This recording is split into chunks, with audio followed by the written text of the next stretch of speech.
A shy woman is broken by one night and turns into something dark. Julia is a shy and quiet woman who travels to visit her longtime friend, Bobby. When she arrives at his house, Bobby welcomes her warmly, offers her a drink, and acts friendly. The two toast together, and everything seems normal at first.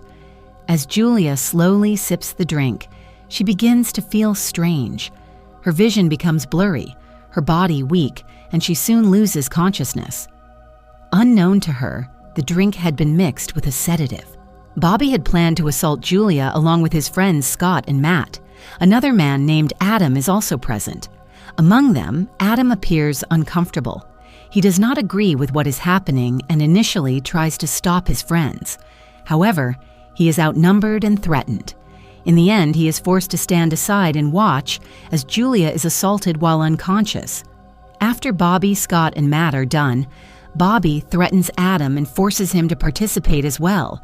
Adam is told he will be killed if he refuses. Terrified, Adam obeys. When everything is over, Julia is sedated again and dumped near a river. Later, Julia regains consciousness. Her body is injured and covered in blood. Shocked and traumatized, she manages to return home. From that moment on, Julia completely shuts down. She becomes silent and withdrawn, refusing to speak to anyone. She stops going to work and spends her days drinking alone at bars. Julia works at a plastic surgery clinic, but she repeatedly skips work without explanation. One day, while drinking at a bar, Julia overhears a group of women talking nearby. One of them mentions surviving an assault and recovering through therapy. She talks about a therapist named Dr. Tom who specializes in helping victims of sexual assault. This conversation catches Julia's attention. Later that night, Julia is approached by a woman named Sadie. Sadie gives her a card with Dr. Tom's address and asks if she ever reported her attackers. Julia says she never did. Sadie then reveals that she was once assaulted too, and that Dr. Tom's therapy helped her move on. The next day, Julia finally returns to work.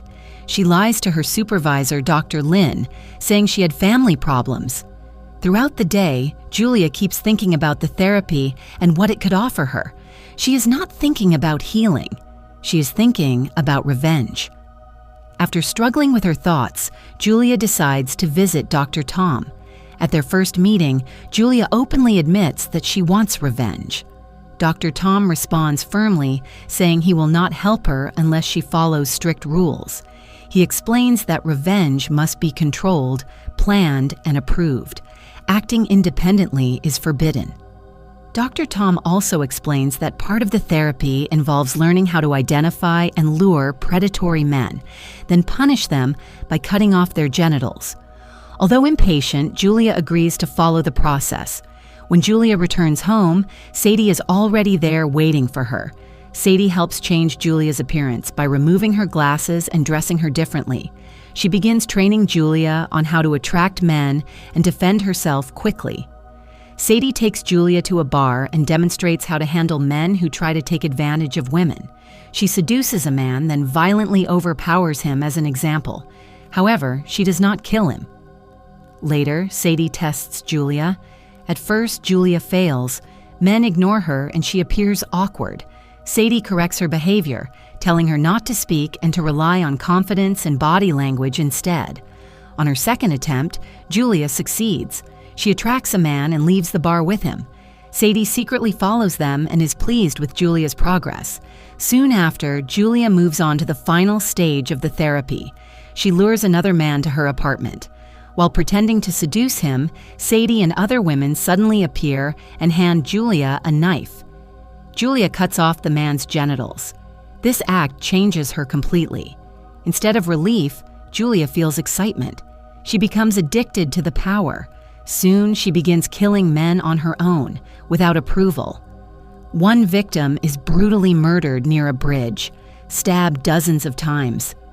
After this, Julia receives a call from Adam. He apologizes, expressing guilt for not stopping the assault. He asks to meet her in person. Julia agrees. When Julia returns home, Sadie notices blood on her clothes. Julia lies, saying it came from her work at the clinic. Sadie believes her. The next morning, Sadie hears news about the bridge murder. The victim's body was found mutilated. Sadie becomes suspicious and worried about Julia. Meanwhile, Julia goes to her workplace and steals medical tools, sedatives, and supplies. She then meets Adam at a cafe. Adam apologizes again and says he will do anything to make things right. Julia asks Adam to take her to Scott and Matt. He agrees. They go to Adam's house. Julia prepares drinks and secretly drugs everyone, including Adam. Once they collapse, Julia takes revenge. Scott and Matt are mutilated. Adam, who only watched, is punished differently. Afterward, Julia rushes to Bobby's apartment, intending to finish everything. But when she arrives, she finds Bobby already dead and mutilated. Suddenly, Julia is attacked from behind and knocked unconscious. She wakes up restrained at Dr. Tom's house. Dr. Tom explains that she violated the rules by acting alone. He reveals his past trauma and his twisted sense of justice. He prepares to punish Julia severely. Before he can, Sadie arrives. She has already killed Dr. Tom's men. A violent struggle follows. Despite being injured, Julia fights back. Dr. Tom is ultimately killed. After everything ends, Sadie asks Julia to leave with her and start a new life together. She confesses her feelings. Julia listens, then shoots Sadie. In the end, Julia walks away alone, believing she is finally free after taking revenge on everyone who hurt her. If you enjoyed the video, don't forget to subscribe and turn on notification bell for next upload.